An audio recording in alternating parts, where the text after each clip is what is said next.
Comme dans la présence de notre Dieu ce matin.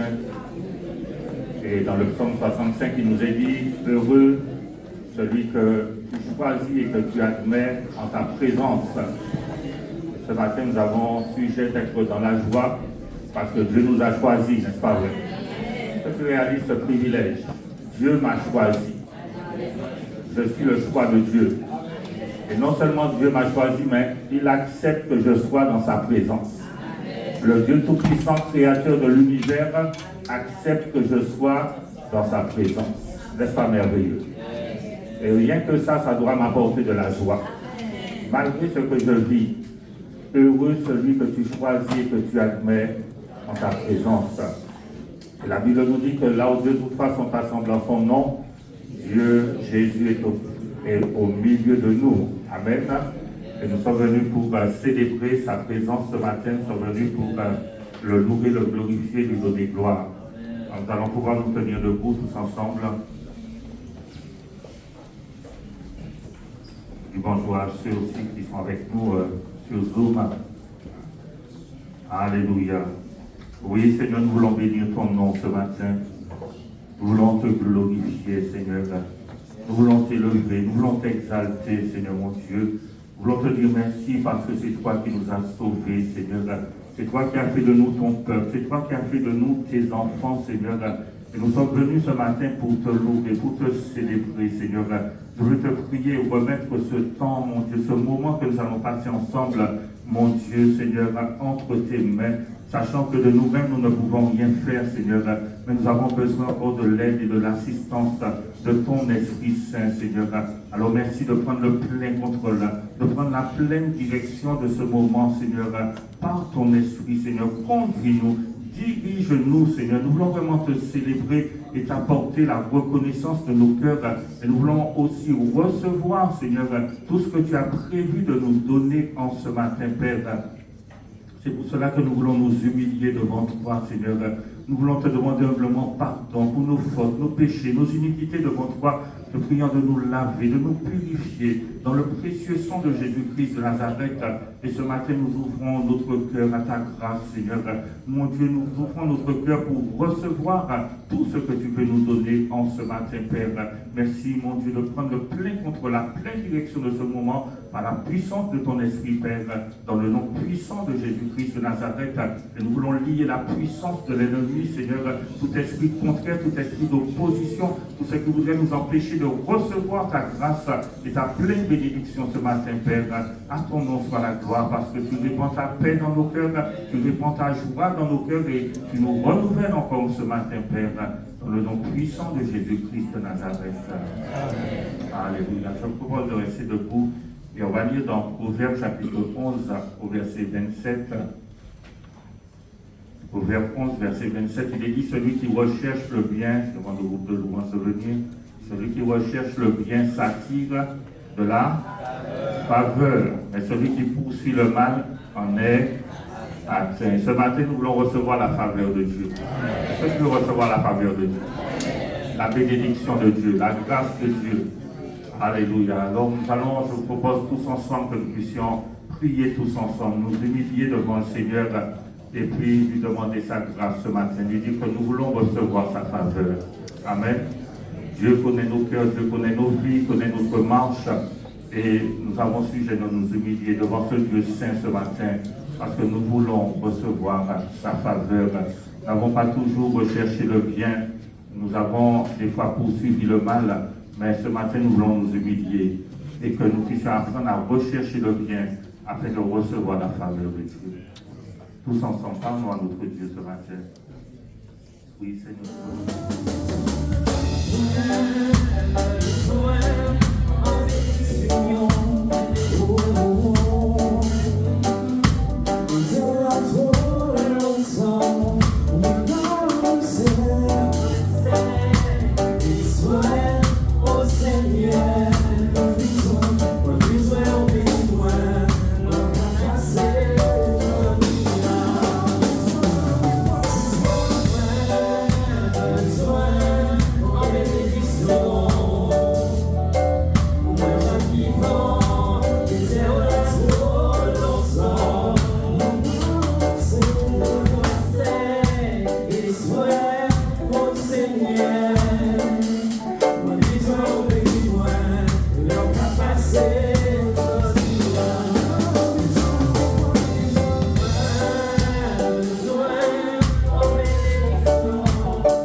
pensée, je vais encore déclarer que tu es un Dieu miraculeux. Tu es un Dieu qui a fait des miracles dans ma vie. Même quand la médecine a dit, tu mourras, je m'as dit, tu ne mourras point. Alléluia, et je crois en cette parole. Et si tu l'as fait, tu peux le faire aussi dans ta vie. Tu peux le faire aussi dans ta vie. C'est le Dieu qui a transformé mon vin. Pourquoi il ne peut pas le faire dans ta vie? Alléluia.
Tu es un Dieu qui prend soin de nos vies. Tu es un Dieu qui prend soin de nous. Tu es un Dieu qui prend soin du peuple de Dieu. Tu es un Dieu qui prend soin de nos familles. Tu es un Dieu qui prend soin de nos enfants. Tu es un Dieu qui prend soin de nos santé. Tu es un Dieu qui surveille. Tu es un Dieu qui nous surveille. Et je veux encore te remercier.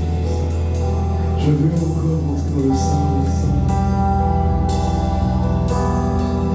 Je veux encore remercier l'agneau qui a été immolé à la croix pour nous. Je veux remercier ton sang qui a coulé pour nos péchés, pour mes péchés.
Et racheté, je sais que tu m'as fait de ton nom. Tu mérites mon adoration, moi le Sion. Racheté, je sais que tu m'as fait de ton nom. Tu mérites mon adoration, tu mérites mon adoration, moi le Sion. Racheté, je suis quand tu m'as fait dans le son, tu mérites mon adoration. Moi le Sion, racheté, je suis quand tu m'as fait dans le son, tu mérites mon adoration, Seigneur. Tu mérites mon adoration, moi le Sion. Et c'est mon seul éternel, toi qui as fait céleste, je t'adore, oh Dieu, je t'adore, oh Dieu. Tout en moi reconnaît que tes œuvres sont parfaites, je t'adore, oh Dieu, je t'adore, oh Dieu.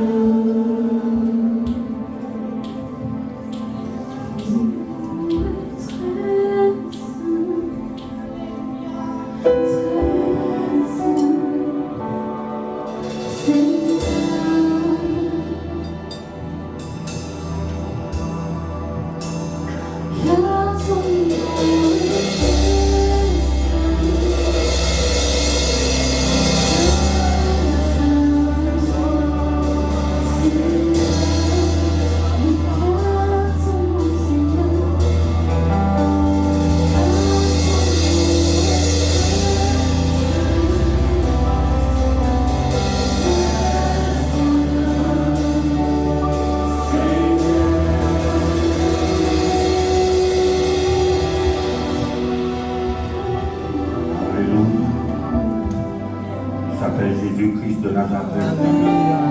Il mérite la gloire, il mérite l'honneur, il mérite la louange, il mérite l'adoration. C'est lui, Jésus-Christ de Nazareth, qui a dépouillé les dominations et les autorités en éliminant publiquement spectacle à la croix. C'est lui qui a remporté la victoire sur toute la puissance de l'ennemi. Seigneur, je t'adore ce matin. Je t'élève et je donne gloire à ton nom, Seigneur, car tu mérites la gloire, tu mérites l'adoration, tu mérites d'être élevé, tu mérites d'être célébré ce matin. Alléluia. Les dignes de gloire. Ton nom est très saint, Seigneur. Nous voulons élever ton nom ce matin. Nous voulons élever la personne de Jésus.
Donnons gloire à Jésus ce matin.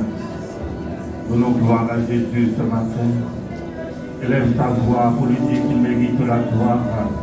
Élève ta voix pour lui dire qu'il mérite l'honneur, qu'il mérite la louange, qu'il mérite l'adoration. Oui, Seigneur, reçois mon adoration ce matin. Reçois mes louanges ce matin. Reçois mes remerciements ce matin. Je reconnais, Seigneur, tel que j'étais et ce que je suis devenu en ce jour, Seigneur. Ce que tu as fait de moi, c'est toi, mon Dieu, qui m'as transformé. C'est toi qui as changé ma vie. C'est toi qui as donné un sens à ma vie. Seigneur, je veux te dire merci. Seigneur, je veux te dire merci. Merci pour ta bonté. Merci pour ta fidélité, Seigneur. Merci pour tes compassions, merci pour tes miséricordes dans ce matin. Merci parce que tu es celui qui me relève là où je suis tombé, Seigneur. Tu es celui qui me redresse là où je suis courbé en ce matin. Tu es celui qui vient me soutenir. Tu es celui qui vient encore me communiquer ta force, éternel mon Dieu. Comme cette femme qui a touché le bord de ton vêtement, Seigneur. Ce matin, je veux te toucher, Seigneur, afin qu'une force sorte de toi, Seigneur, et me pénètre, afin que ta grâce, afin que ta bénédiction, afin que ta paix, ta joie, Seigneur, mon Dieu, m'envahisse en ce matin. Oui, tu es digne de gloire. Est-ce qu'il y a quelqu'un qui peut dire que Jésus est digne de gloire? Quelle que soit ma situation, quel que soit ce que je vis, quelle que soit mon épreuve, quel que soit le chemin par lequel je passe, Jésus est digne de gloire. Jésus mérite la gloire. Est-ce que tu vas laisser ton épreuve ce matin t'empêcher de donner gloire à Dieu? Est-ce que tu vas laisser ta situation t'empêcher de donner gloire à Dieu? Est-ce que tu vas laisser ce que tu vis t'empêcher de donner gloire à Dieu? Non, quel que soit ce que je vis, Jésus mérite la gloire. Quelle que soit ma situation, Jésus mérite la gloire. Il mérite la gloire, Jésus. Et je refuse que l'ennemi puisse m'empêcher de donner gloire à ton nom. Je refuse que l'épreuve puisse m'empêcher de donner gloire à ton nom. Je refuse que quelle que soit la situation, non, je confesse ce matin que rien ne pourra me séparer de l'amour de Dieu, manifesté en Jésus-Christ de Nazareth, alléluia. Ni les épreuves, ni la maladie, ni le manque d'argent, quelle que soit la situation, rien ne peut me séparer de mon Dieu, rien ne peut me séparer de sa présence. Alléluia. Le nom de Jésus, le nom qui est au-dessus de tout nom. Le nom qui nous a été donné par lequel nous pouvons être sauvés, nous pouvons être délivrés. Et ce matin, je m'écris, béni soit le nom de l'Éternel. Béni soit le nom de Jésus-Christ de Nazareth. Le psalmiste disait, je m'écris, loué soit l'Éternel, et je suis délivré de tous mes ennemis. Ce matin, je m'écris, loué soit Jésus-Christ, et je suis délivré de tous mes ennemis. Je suis délivré de l'angoisse, je suis délivré de l'anxiété, je suis délivré de l'oppression. Oui, Seigneur, merci pour ton esprit qui est là et qui me fait du bien en ce matin. Merci de fortifier ton peuple. Merci de relever ton peuple, Seigneur. Merci de passer dans les vents et de faire du bien à chacun. Tu connais le besoin de chacun, Seigneur, et ta parole dit que tu es celui qui pourvoit tous nos besoins avec richesse et avec gloire. Oui, à ton nom soit toute la gloire ce matin. Est-ce que quelqu'un peut applaudir Jésus ce matin? Alléluia. Merci pour ta bonté. Merci pour ta fidélité. Merci pour tes miséricordes. Merci pour tes compassions. Alléluia. Je dis bonjour à tous ceux qui sont arrivés entre-temps. Alléluia. Donc ce matin, comme je vous avais annoncé, nous avons avec nous le pasteur Robert Baxter et son équipe. Comme le pasteur Hugo a déjà dit, je suis en fait Catherine et moi, on est accompagnés de nos collaborateurs. Bon, vous venez rencontrer Assina et Philippe Gamelin. Est-ce que vous voulez juste vous lever? Est-ce qu'on peut encore une fois les applaudir,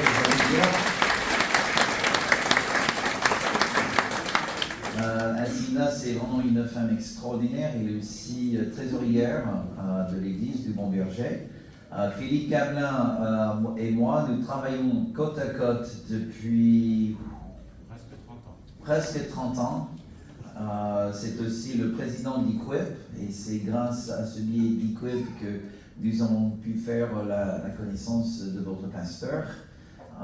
Et voilà, c'est vraiment une grande richesse de pouvoir collaborer avec de tels hommes et femmes de Dieu. On est aussi très bénis de profiter, c'est peut-être un mot, je le dis d'une manière bien sanctifiée, de votre frère et notre bien-aimé Camille Legros, Camille et Maryse. Est-ce que vous voulez bien vous lever? Est-ce que vous voulez bien les honorer, mes amis? Je sais qu'ils sont fils et filles de la maison. Camille est devenu un cher collaborateur avec nous.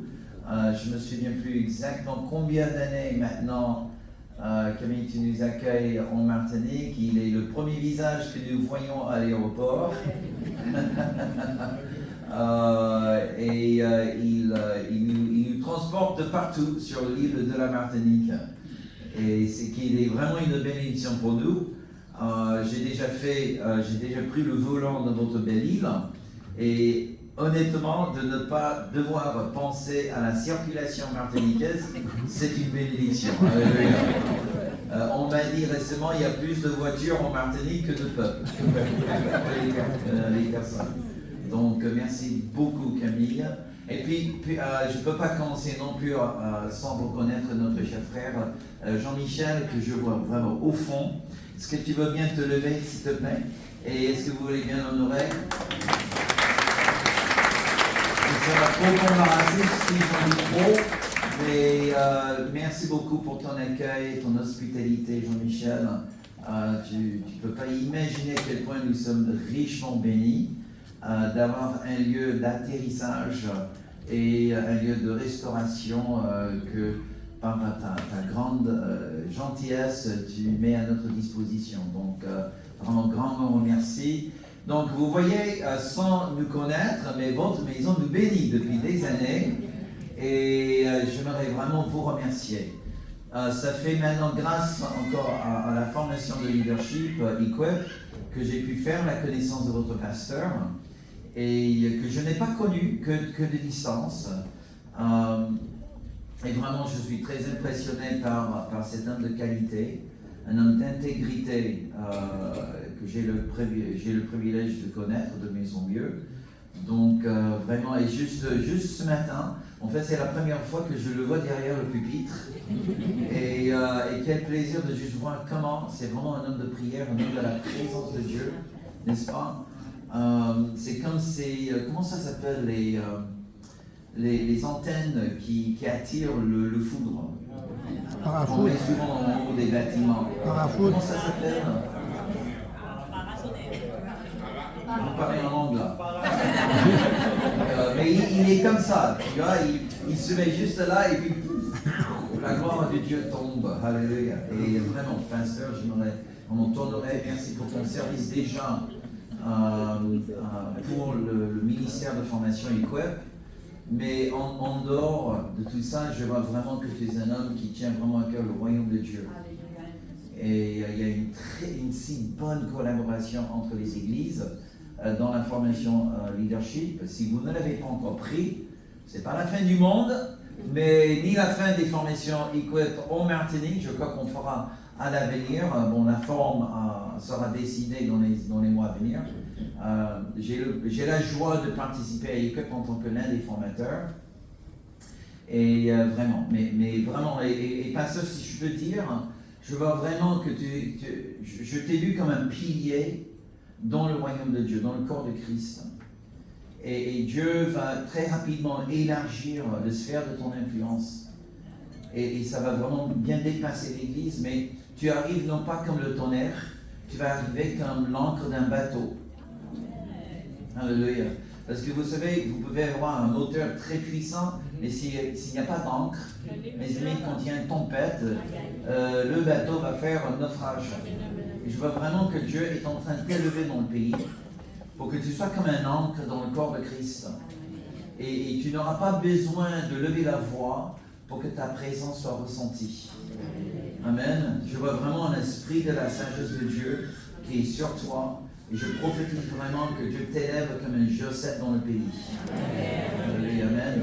Est-ce que vous pouvez juste honorer l'homme de Dieu?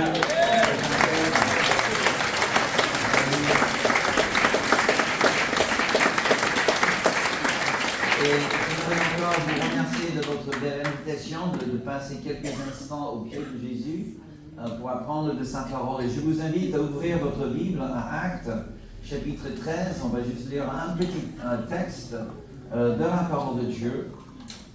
On fera quelques petits commentaires. Alors, ce qu'on commence ce matin, on va finir le mardi soir. Bon, pas un seul amen, mais bon. Mardi soir, je ne sais pas à quelle heure on commence et je ne sais pas à quelle heure on va finir, mais on va poser quelque chose entre ce matin et le mardi soir. Ok? Mon objectif n'est pas de vous émerveiller avec des éclats de tonnerre, des foudres qui tombent du ciel. Mon objectif dans ces deux moments avec vous, c'est de poser quelque chose dans la fondation de la maison. Amen.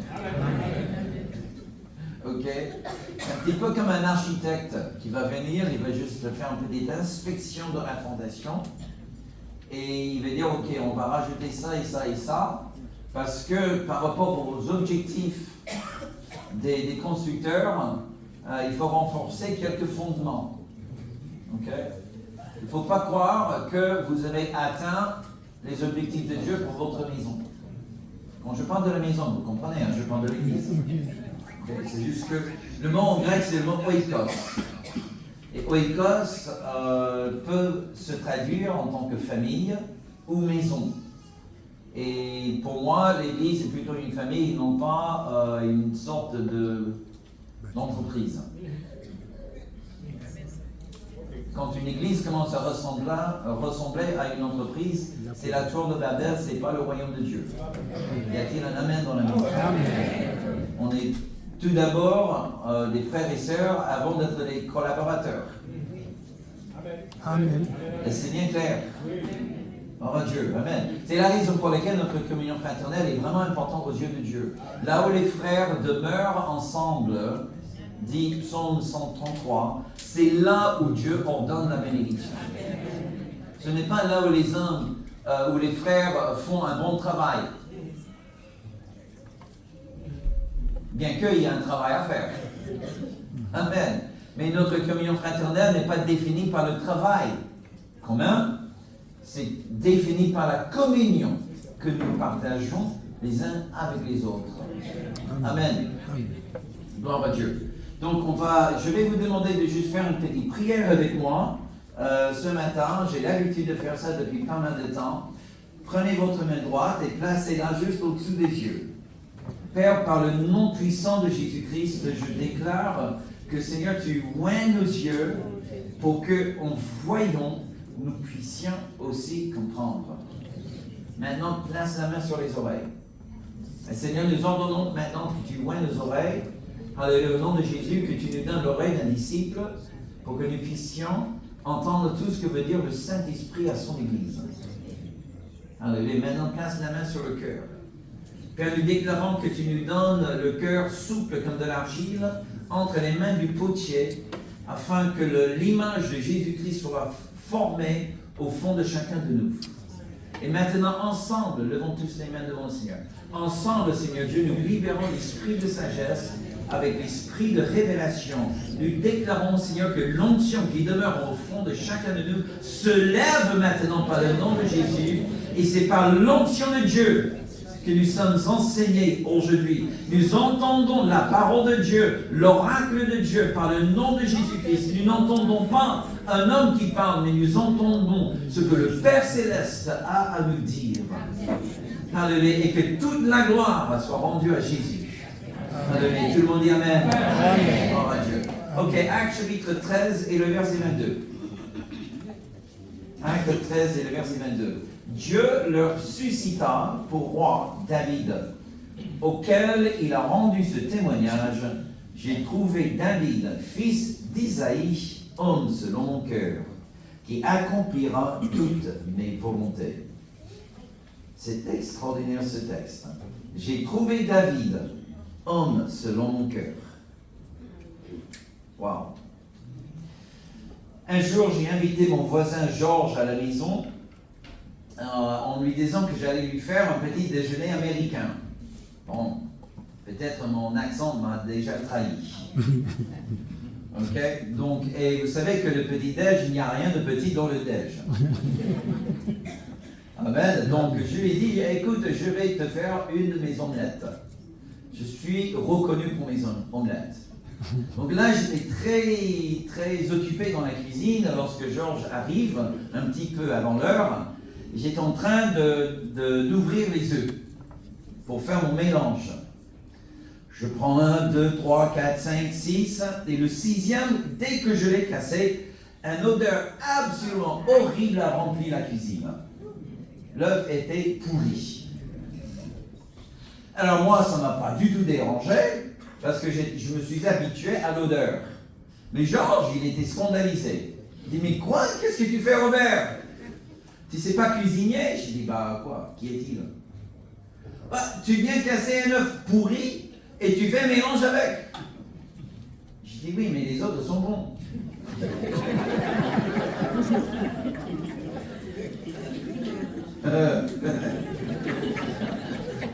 Et j'ai continué, j'ai fait cuire. Mais Georges, il a refusé mon omelette. Vous savez, mes amis, mes frères et sœurs, dans notre vie spirituelle, on est un petit peu comme cette omelette, n'est-ce pas? On a vraiment des choses bonnes dans la vie, n'est-ce pas? Oh, Dieu nous a vraiment travaillé, gloire à Dieu. Amen, nous sommes quelque part une trophée de la grâce de Dieu à l'œuvre de nos vies. Mais parfois, il reste encore un œuf qui est pourri. Désolé, mais Dieu il fait, je vous aime mes enfants, mais là. Amen. Mais comme tout le reste est bon, on se protège en disant, oui, mais Seigneur quand même, tout le reste c'est bon. Pourquoi tu veux focaliser ce qui ne va pas? Hello, vous êtes avec moi? Amen, amen. Et, mais il ne faut jamais avoir peur de notre Père Céleste. Il nous aime. S'il voit qu'il y a un œuf pourri, ce n'est pas pour nous battre, c'est vraiment pour nous élever. Alléluia. Amen. Et ce matin, en fait, j'aimerais vous parler de la culture de l'Église. Ok, mais juste un aspect, pas toute la culture de l'Église, mais juste un aspect que je crois Dieu veut modifier. D'accord? Et c'est la raison pour laquelle aujourd'hui on va parler, ce matin et mardi soir, on va parler de la culture de l'alliance. La culture d'alliance. Alléluia.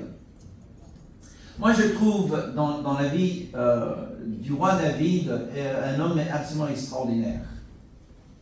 Et le fait que nous arrivons dans le Nouveau Testament, et la dernière chose dite sur le roi David, c'est qu'il était un homme selon le cœur de Dieu. Je sais qu'il n'y aura plus rien rajouté à la Bible, ok? Mais honnêtement, s'il fallait mettre le nom de Robert dans les textes bibliques, je ne sais pas s'il y aurait un témoignage meilleur que ça. Robert, un homme selon le cœur de Dieu. Oh. C'est super, hein?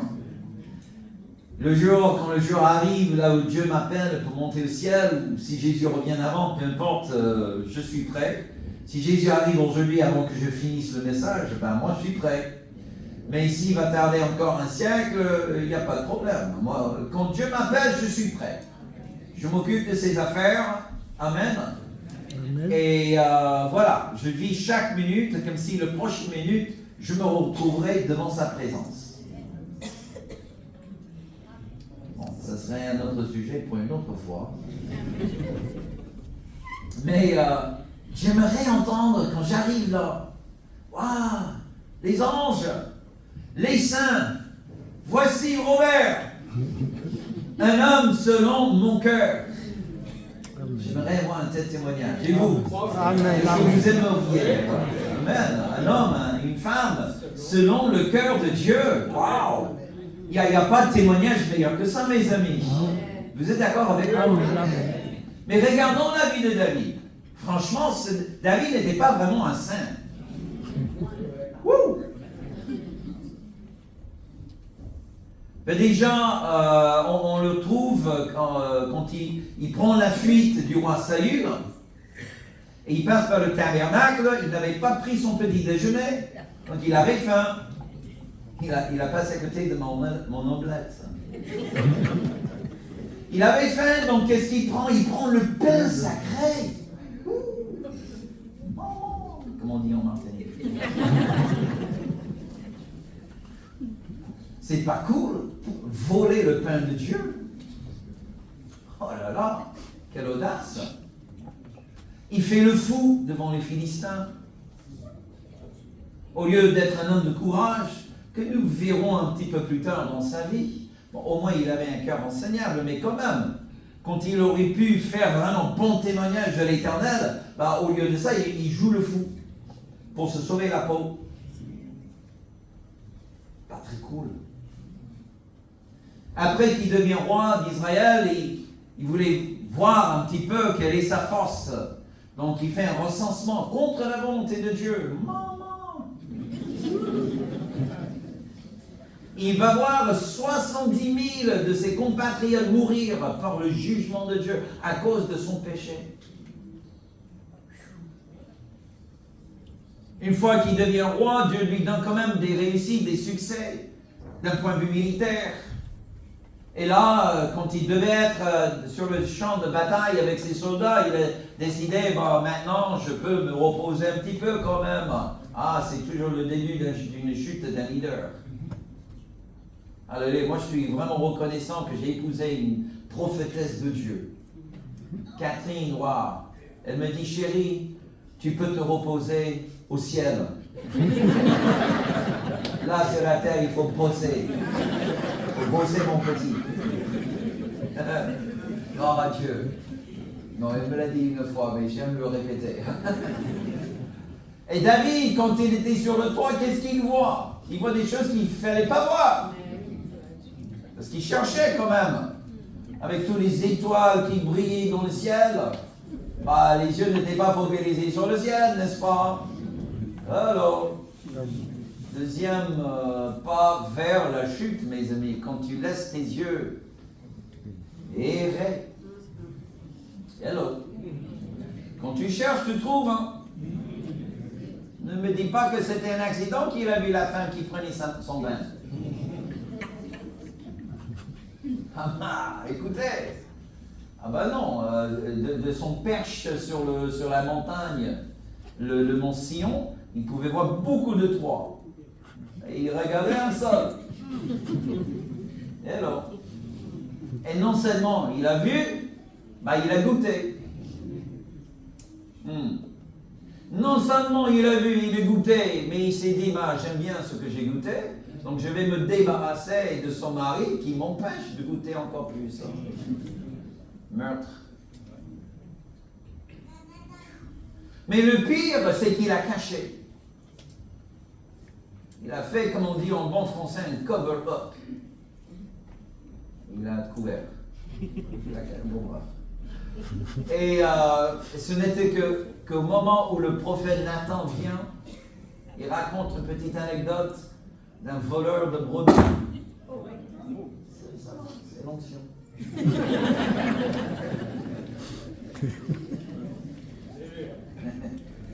Et Nathan lui raconte d'un voleur de brebis. David dit, ôte de sa tête. Et Nathan dit, mais c'est toi l'homme. C'est toi l'homme. Et en voyant tout le mal que David a fait, tous les péchés, mais comparé à Saül, mes amis, Saül a fait même pas la moitié du mal que David a fait. Néanmoins, dans le Nouveau Testament, nous venons lire que David était un homme selon le cœur de Dieu, mais comment c'est possible qu'un menteur, quelqu'un qui joue le fou, un adultère, un meurtrier, etc., qu'il était un homme selon le cœur de Dieu, mais Dieu n'aime pas les meurtriers. Hello? Qu'est-ce qu'il y avait dans le cœur de David, dans la vie de David, qui a attiré la faveur de Dieu? Ce n'était certainement pas le péché, mes amis. Et ce que j'aime bien dans la Bible, c'est que la Bible ne fait pas semblant comme quoi l'homme de Dieu n'était pas un pécheur. Non, la Bible est transparente. On voit le bien et on voit le mal. C'est peut-être le Saint-Esprit qui appelle, je sais pas. Mais mes amis, c'est ça. Qu'est-ce que David avait?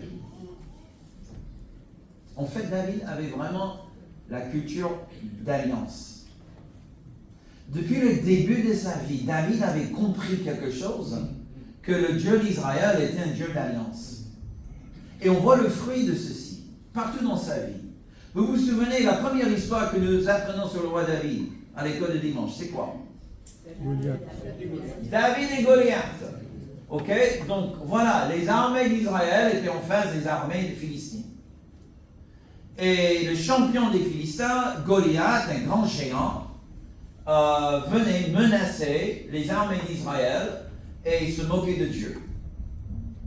Donc le papa de David, Isaïe, il envoie de la nourriture pour les frères de David. David était trop jeune pour être soldat. Donc David, il arrive, et la première fois qu'il voit Goliath, qu'est-ce qu'il dit?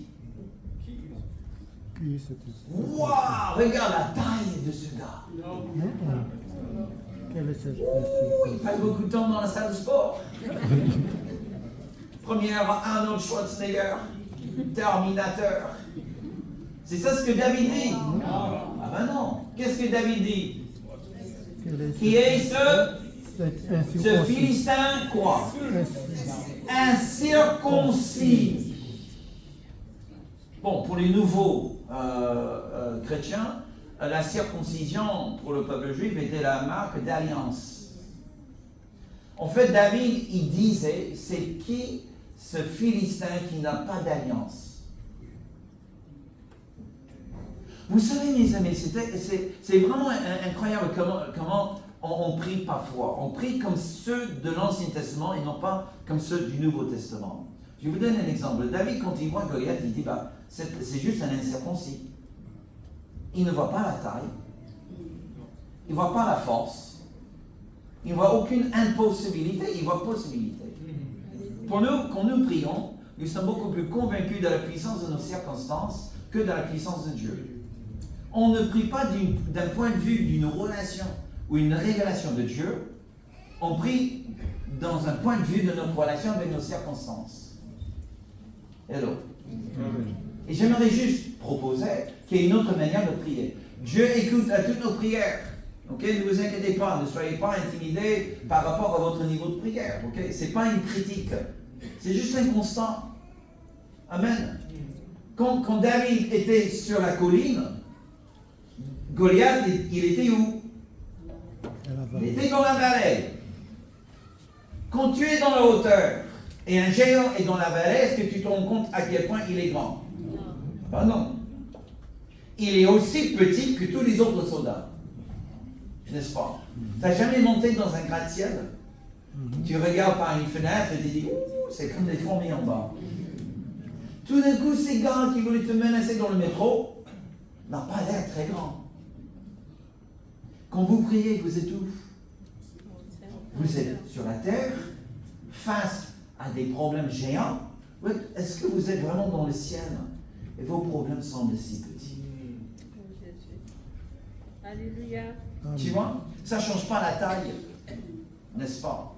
Ça change juste de perspective. Et je vous propose que, mes amis, on est trop souvent encore sur la terre. Mais David, il a vu que c'est un homme sans alliance. Donc, vous connaissez l'histoire. David remporte la victoire. Il y a les 30 quelques années de fuite du roi Saül. D'accord? Et puis, mais par la suite, Saül, il meurt. David devient le roi de Juda. Et puis, il y a une guerre civile. Pour guérir le pays, mes amis, David, il passe de tous les chefs de tribus. Et vous savez ce qu'il a fait avec eux? Il a fait alliance. Il a fait une alliance. Moi, j'aimerais vous dire qu'il y a vraiment temps que le corps de Christ arrête de se battre les uns contre les autres. Amen. Alléluia. On n'a pas de compétition avec d'autres églises. Notre seul compétiteur, amen, c'est celui qui veut entraîner tout le monde à l'enfer. Et normalement, sa place est sous nos pieds. Pas dans l'église de nos confrères. Amen. Quand vous priez pour le réveil de Dieu, ne priez pas juste pour l'union chrétienne, mes amis. Priez pour tout le corps de Christ. Amen. Que nous soyons des vrais enfants de Dieu et les vrais enfants du royaume de Dieu. Amen. Et non pas juste les partisans qui se contentent que notre église est remplie le dimanche, mais peu importe que les autres églises se vident. Amen. Amen. Ces pasteurs là-bas ne sont pas ma compétition. Ce sont mes confrères. Et ce que j'aime bien dans le cœur de votre pasteur, c'est qu'il a compris ce principe. Et c'est vraiment un homme d'unité. Gloire à Dieu, mes amis. Alléluia. Alléluia. Il est bien temps, on met à fin la guerre entre les églises et la compétition entre nous. Alléluia. De faire mieux que l'autre. De regarder comment ils font, peut-être dire, il faut qu'on fasse mieux que ça. Ah ben non. Alléluia. Nous servons un seul Dieu, le même. Et que nous soyons tous à son service, amen, de libérer les captifs de la gueule du diable et les amener, alléluia, dans le royaume de la lumière de Dieu. Amen. Gloire à Dieu. Mais David, il a fait alliance avec tous les chefs et cela a guéri Israël. Et comme quand les pasteurs en Martinique commencent à se faire alliance les uns avec les autres, ça va guérir le corps de Christ en Martinique. Ensuite, David, il convoque tous les chefs de tribus à Hébron. Hébron, c'était une ville sacrée, une ville sainte. C'était le lieu où Abraham et Sarah étaient enterrés. Isaac et Jacob. C'était vraiment le lieu le plus sacré. C'était avant que Jérusalem reçoive cette reconnaissance aux yeux de Dieu. Ils sont convoqués tous à Hébron et David, avec tous les 12 chefs de tribu, ils inaugurent une nouvelle alliance avec Dieu, ce qu'on appelle l'alliance davidique. Alléluia. Et non seulement cela a guéri Israël, mais cela a fait ramener la présence de Dieu dans le pays. Lorsqu'on devient un peuple d'alliance, mes amis, la présence de Dieu nous remplit. On n'a pas besoin même de prier. Seigneur, remplis ce lieu. Alléluia, parce que le lieu est déjà rempli quand on est là. Amen. C'est une autre chose quand vous faites vos courses à Carrefour ou je ne sais pas où, mais là vous pouvez prier. Oh Seigneur, remplis ce lieu. Mais quand même, frères et sœurs, quand on se retrouve ensemble, Jésus, il a déjà dit, je suis parmi vous. On n'a pas besoin d'inviter la présence. Normalement, la présence est déjà là. Alléluia. Amen. Je n'ai pas besoin de dire, oh frères et sœurs, venez. Venez dans la salle. Venez dans la salle. Venez. Vous êtes déjà là. Vous imaginez, Dieu il est là et on crie, Seigneur, viens, Saint-Esprit. Et il est déjà là. Il dit, oh, coucou. Ouvrez les yeux, je suis déjà là. Alléluia. Amen. Amen. Quelle était la première chose que David a fait quand il fait une nouvelle alliance avec Dieu? Dieu oint Sion, la cité de David. Et David dit, il y a quelque chose qui manque ici. Quelque chose qui a été volé de la tabernacle. Il faut le ramener. C'était quoi? Quel était cet objet sur lequel Dieu avait mis sa présence? Quelqu'un le sait? Oui, l'arche de l'alliance. L'arche de quoi? L'alliance. De l'alliance. Incroyable. David est vraiment un homme d'alliance. Et toi?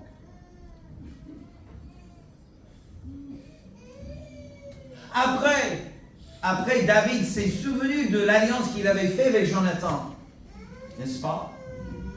Et David se demande, y a-t-il un descendant de Jonathan, encore en vie, auprès de qui je peux manifester l'alliance que j'ai faite avec son père? Et il a trouvé Mephibosheth.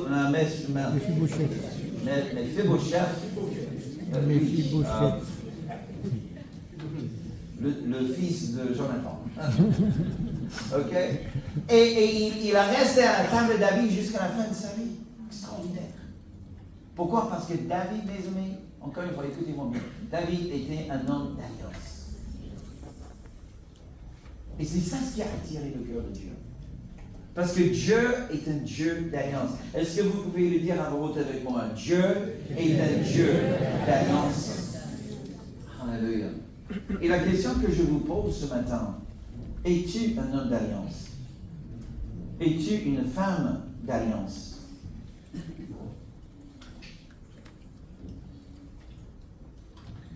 Nous définissons notre foi par des expériences par lesquelles nous sommes passés. J'ai donné ma vie à Jésus, gloire à Dieu, le 16 avril 1974 à 16h22. Je suis chrétien. Alléluia. C'est magnifique. J'ai reçu le baptême du Saint-Esprit en 1978, mais je me souviens plus de la date, mais il y avait une date, ok, et une heure précise. Nous prions, oh Seigneur, que tu bénisses le culte. Et on rentre à la maison, le culte était magnifique. Le petit Américain, il a prêché un peu trop longtemps, mais bon, tout le reste était magnifique. Waouh, on était visités de Dieu. Vous voyez, nous définissons notre foi par nos expériences. Et je ne dis pas que nous avons tort. Mais mes amis, il y a quelque chose qui est beaucoup plus important que nos expériences. Et c'est la culture que nous vivons, la culture que nous bâtissons ensemble.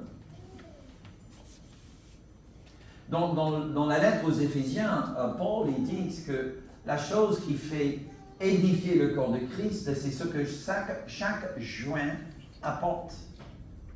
Et le joint, c'est quoi un joint? Quelqu'un peut me le dire? C'est quoi? Dans le corps, un joint, c'est quoi? Comment? Vous n'êtes pas sûr. Vous n'avez pas pris de biologie à l'école? Okay, c'est là où il y a deux os qui se connectent. C'est le joint.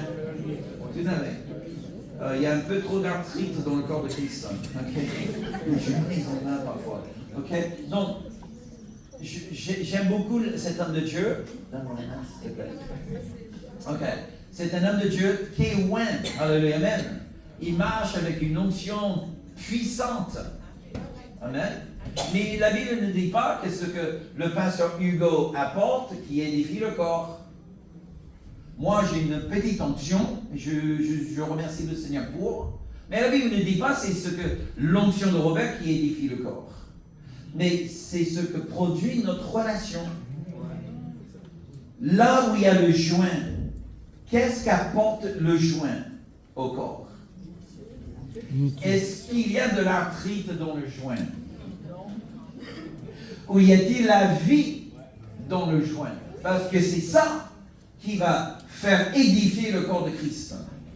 Et j'aimerais juste, mes amis, vous soumettre une pensée. Peut-être si le corps de Christ aujourd'hui est malade, c'est parce qu'on souffre de l'arthrite. Nos joints ne sont pas en bonne santé. Ce n'est pas la faute de Dieu. Dieu, il est sur le trône. Son amour est parfait. Amen. Sa grâce est parfaite, elle est surabondante. Il n'y a pas de souci avec la grâce de Dieu ni la force de Dieu. Amen. L'Esprit de Dieu est toujours bien disposé. Alléluia. S'il y a une maladie dans le corps de Christ, c'est parce que les joints sont malades, n'ont pas en bonne santé. Et c'est la raison pour laquelle, mes amis, je vous soumets encore une fois, et on reprend le sujet le mardi soir. La raison pour laquelle la culture d'alliance est si importante, c'est que je ne peux pas faire alliance avec moi-même. Hello. En fait, il y a deux choses que tu ne peux jamais faire seul. Se marier. J'ai essayé une fois et ça n'a pas marché. Robert, prends-tu Robert? Je réfléchis. Ok. Ah ben non, tu ne peux pas te marier seul. Il faut quelqu'un. Mais tu ne peux pas être chrétien seul non plus. La grâce de Dieu ne va jamais marcher dans ta vie si tu es seul et isolé. Bon, je sais, vous êtes là. Vous n'êtes pas isolé parce que vous êtes présent. Mais vous savez, n'importe quel dimanche matin, il y a plus de monde plus de chrétiens à la maison que dans les lieux de culte. Ils sont seuls. Le diable a réussi à les isoler de leurs frères et sœurs. Et quand tu es isolé de tes frères et sœurs, tu es isolé de ton destin. Encore une fois, si le diable réussit à t'isoler de tes frères et sœurs, il a déjà réussi à t'isoler de ton destin en Dieu. Tu ne peux pas accomplir le destin de Dieu pour ta vie seul. Il est impossible. Cela ne fait pas partie de l'économie de Dieu. Il est vrai, Dieu, il a choisi Abraham, un homme. C'est vrai. Dieu a choisi Isaac, un homme. Il a choisi Jacob, un homme. Mais à partir de Moïse, Dieu n'a jamais choisi juste un homme seul et solitaire. Dans l'Exode, l'homme de Dieu devient une nation de Dieu, le peuple de Dieu. Et à partir de Moïse, il y a toujours un peuple, mes amis. Il y a toujours une maison, il ne s'agit pas juste d'un seul homme. Le ministère le plus dangereux au monde, c'est un ministère isolé. On lit beaucoup sur l'apôtre Paul dans les dessins, mais l'apôtre Paul n'était jamais seul. Lisez bien les textes. Il était toujours environné d'une équipe. Mais la plus importante phase de la vie de Paul n'arrive que lorsqu'il prend Silas et Timothée avec lui. Pour devenir vraiment une équipe apostolique. Alléluia. Et là, tout d'un coup, avec cette nouvelle équipe, cette nouvelle composition, Dieu ouvre, il ouvre la porte vers les non-juifs. C'est extraordinaire. Seul, tu iras plus vite. Ensemble, vous allez plus loin. Qu'est-ce que vous voulez? Vite ou loin? Il faut savoir que lorsque j'ai commencé mon ministère, vraiment mon église, j'avais l'unité parfaite. Parfaite. Puis après, j'ai épousé Catherine. L'unité est devenue... compliquée. Merci ma chérie. Compliquée. Et puis avec chaque membre qu'on a rajouté à notre petite église, l'unité devient de plus en plus compliquée. Maman, c'est déjà compliqué quand c'est quelques centaines. Je ne sais pas comment font les pasteurs qui ont des milliers. Hello. Parce que l'unité, c'est du travail. Combien vous êtes mariés? Waouh, vous levez la main là? Il faut peut-être faire un séminaire sur le mariage, pasteur. Ok, voilà. Combien vous êtes mariés? Ok, merci. Combien vous voulez être mariés?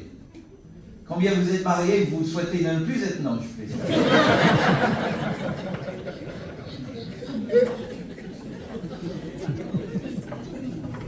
Vous savez, dans le passé, j'ai fait mes études dans la psychologie. Donc, j'ai fait beaucoup d'études. Je pense comprendre la grande majorité des femmes, sauf une. Devinez laquelle. Il se trouve qu'on je l'ai, elle est assise au premier rang. Bon.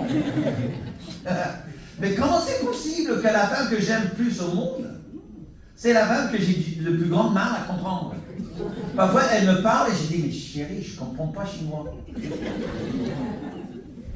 Anglais un petit peu, français à peine, mais chinois, je ne comprends pas. Alors, choisis l'un des deux autres langues, s'il te plaît. Elle me les raconte. Parfois, même on est à table, elle me parle et je dis, mais... Elle tourne vers ma fille. Elle dit à ma fille, dis à ton père ce que je veux dire. Ma fille me le dit, je dis, mais je te comprends ma fille, mais pourquoi je ne comprends pas ta maman? Comment c'est possible, mes amis? En fait, je ne sais pas. Pour moi, ça fait partie d'un mystère. Le mystère de l'amour. Plus qu'on aime, plus qu'on ne comprend plus. Voilà. Je ne sais pas. Mais c'est comme si Dieu il a fait en sorte d'installer une faiblesse au sein de l'amour pour que ça nous inspire à travailler encore davantage. Amen. Mais il faut travailler. Wow, si j'ai appris une chose dans ma jeunesse, c'est qu'il faut vraiment travailler les relations que nous chérissons. Amen. Le diable, il a peu d'armes dans son carquois. Peu. Il n'en a pas besoin de beaucoup. Mais l'une des armes le plus efficaces, tout à fait, c'est la division. Semer un petit grain de division, et là, je commence à regarder tous mes frères et sœurs à travers les lunettes de méfiance. Oui, c'est ça. Et non. Ok, pas ici. Et je connais votre pasteur, vous êtes déjà bien sanctifié. C'est la meilleure église à la Martinique. Je comprends. On va parler de toutes les autres églises, d'accord? Tous les autres chrétiens qui n'ont pas encore trouvé vraiment le paradis sur terre, ok? Non, mais vraiment, mes amis, le diable est il a compris la puissance de la division. Et je finis avec cette dernière histoire. Dans le jardin d'Éden, la raison pour laquelle le diable a gagné une si grande victoire, ce n'est pas parce qu'il a réussi à semer le doute dans le cœur d'Ève vis-à-vis de Dieu. Quand Dieu a créé Adam, il lui dit, tu peux manger de tous les arbres, sauf, n'est-ce pas? Mais la femme n'est pas encore créée. Elle n'a jamais entendu Dieu dire qu'elle n'avait pas le droit de manger de cet arbre, de la connaissance du bien et du mal. Mais si vous regardez dans le chapitre 1 de Genèse, après que Dieu les crée hommes et femmes, il les bénit et il leur dit, je vous donne tous les arbres pour votre nourriture. Qu'est-ce que la femme a entendu dire de Dieu? Elle avait le droit de manger de tous les arbres. C'est seul Adam qui a entendu la parole. Mais de cet arbre, vous n'en mangerez pas. La femme n'a jamais entendu ça. Donc, en chapitre 3, le verset 1, quand le diable vient, il parle avec la femme, il lui dit, Dieu a-t-il vraiment dit? Tu vois, la question était légitime, parce que la femme ne l'a jamais entendu de Dieu. Elle l'a entendu de qui alors? De son mari. Je ne sais pas exactement comment Adam lui a dit ceci, mais certainement entre Genèse 1 et la fin de Genèse 2, il y a eu une discussion entre les deux. Hey chérie, contente de te connaître, quand tu étais juste un cote, ok, sans oreille. Voilà, Dieu m'a dit que nous avons le droit de manger de tous les arbres sur la planète, sauf un seul. Il ne faut pas toucher. Et le jour qu'on en mange, on mourra. Ben, il ne savait pas ce qu'était la mort. Bon, bref, mais il répétait simplement ce que Dieu avait dit. Avez-vous jamais remarqué, mes amis, que lorsque la femme a mangé de l'arbre, rien ne s'est passé? C'est après que Adam a mangé que les yeux des deux étaient ouverts. Ils sont chutés de la gloire de Dieu après que Adam a mangé. Parce qu'Adam était la couverture, c'est lui qui a entendu Dieu dire. Mais vous voyez, le diable a réussi, il a semé simplement la division entre l'homme et la femme. Et peut-être c'est ça dont nous souffrons dans le mariage jusqu'à aujourd'hui. Il y a toujours ce grain de Babel, de la confusion des langues.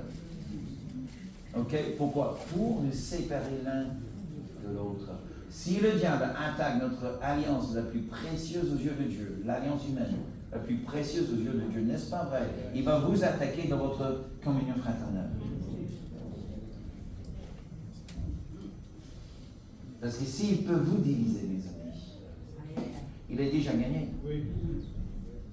Il n'a rien à faire en Martinique. Parce que ça va se faire tout seul. Parce que l'Église n'est pas assez forte pour contrefaire ce que fait le diable. Ok? C'est pour ça qu'il cherche par tout moyen à juste mettre un petit grain de doute dans ton cœur par rapport à ton frère, ta soeur. C'est ça, on va reprendre ce thème le mardi soir.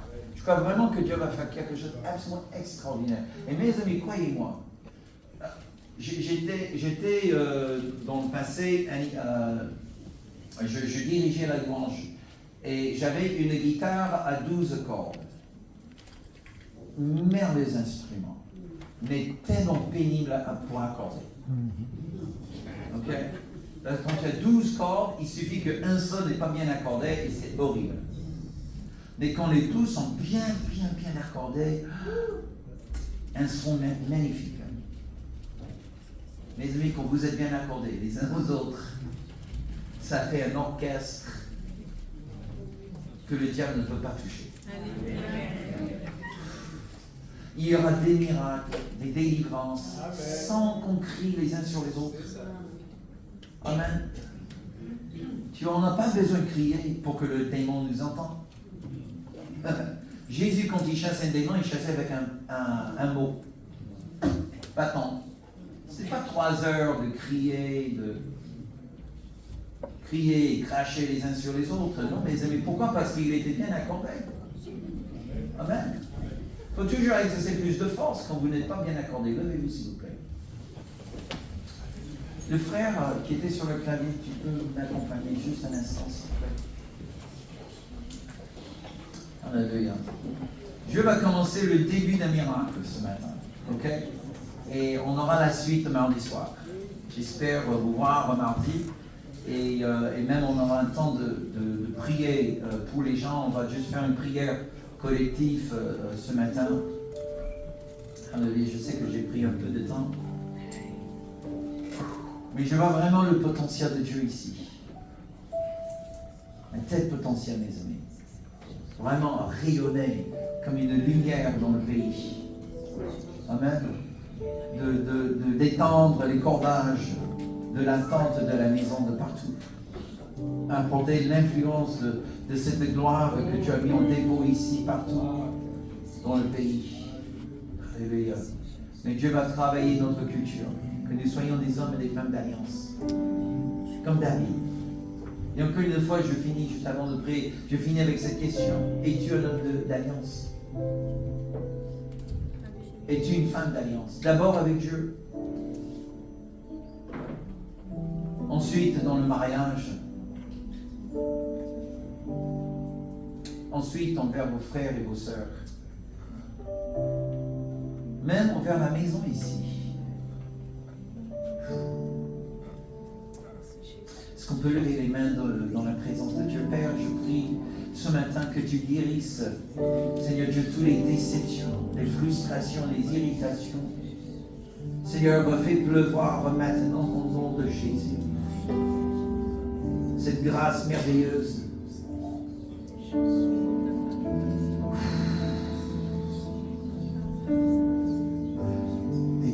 Seigneur Dieu de nos âmes, bannis de nos cœurs, Seigneur Dieu, toute trace de division au nom de Jésus. Seigneur, nous ne voulons pas avoir, Seigneur, cette semence de division dans la maison. Pas dans mon cœur, Seigneur. Pas dans mon cœur, Seigneur. Est-ce que tu peux le dire aussi à voix haute? Pas dans mon cœur, Seigneur. Frère et sœurs, tu as peu de contrôle ce que ton frère va recevoir dans son cœur, mais tu as tout le contrôle de ce qui arrive dans ton cœur. Pas de division dans mon cœur, Seigneur. Ni envers mon frère et sœurs, ni envers le pasteur et les leaders de l'Église, les responsables. Même pas envers l'Église à l'autre côté de la ville, Seigneur. Que peut-être je ne comprends pas, peut-être je n'aime pas leur façon de faire, mais Seigneur, ils prêchent l'évangile du royaume, Seigneur, je les aime, et je ne laisserai pas la semence de la division entrer dans mon cœur, au nom puissant de Jésus.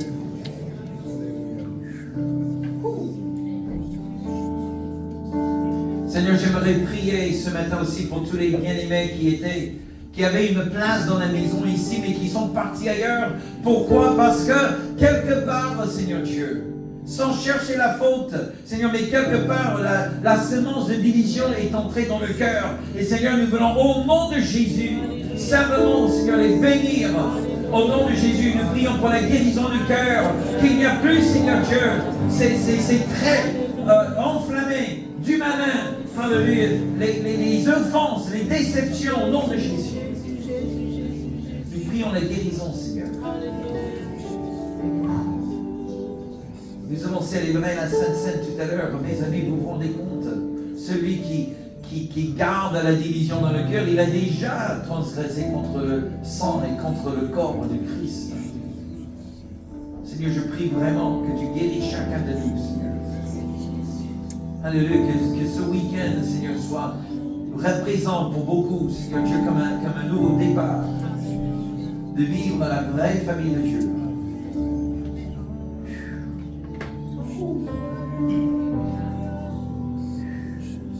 Seigneur, tu as dit dans le psaume 133 que là où il y a les frères qui demeurent ensemble, c'est là où tu ordonnes la vie et la vie éternelle. Seigneur, vois maintenant, vois comment les cœurs se guérissent. Vois, Seigneur Dieu, comment l'unité commence à se lever, se concrétiser entre nous, Seigneur. Alléluia. Ça commence à prendre forme par la gloire de Dieu. Alléluia, Seigneur Dieu, comme Seigneur, comme ça se lève parmi nous.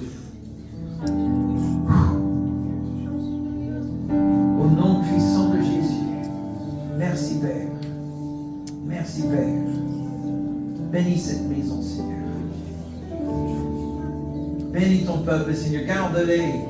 Fais briller ta face, Seigneur, sur chacun. Apporte à chaque homme et femme dans leur relation la grâce surabondante. Et Seigneur, fais en sorte que ton regard soit toujours porté vers ce peuple pour leur apporter la paix de Dieu, le shalom du ciel. Alléluia, dans tout ce qu'ils font, Seigneur, pour la gloire de Dieu. Et nous le prions dans le nom glorieux du Seigneur Jésus-Christ. Alléluia. Et tout le monde dit un grand Amen. Amen. Alléluia. Soyez richement bénis, mes bien-aimés.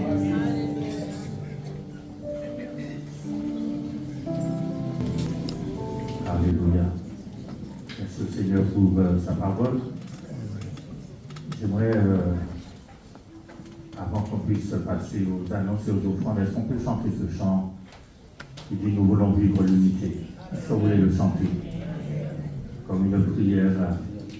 Nous voulons vivre l'unité. Si le groupe de louange peut venir m'accompagner, si on peut à nouveau se mettre debout ou de rester assis, le tout c'est que ce soit notre prière ce matin. Nous voulons vivre l'unité,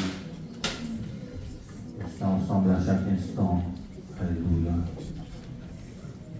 Vous le connaissez, bien-aimé? Oui. À tout le monde? Oui.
grâce. Et c'est chacun de nous ayant ce désir d'unité. Amen. Que nous voulons prier ensemble, Seigneur, nous voulons te demander pardon, Seigneur, pour la division, Seigneur, mon Dieu, la division dans nos foyers, Seigneur, la division dans nos relations les uns avec les autres. Nous voulons prendre en considération ta parole, éternel, mon Dieu, et nous voulons reconsidérer, Seigneur, nos alliances devant toi, Père, notre alliance avec toi, notre alliance dans notre foyer, notre alliance les uns avec les autres, éternel, mon Dieu. Et merci pour ton esprit, Seigneur, qui crée cette unité, Seigneur. Merci de trouver des cœurs, Seigneur, disposés, Seigneur, mon Dieu, véritablement, Seigneur, à vivre cette unité, Seigneur.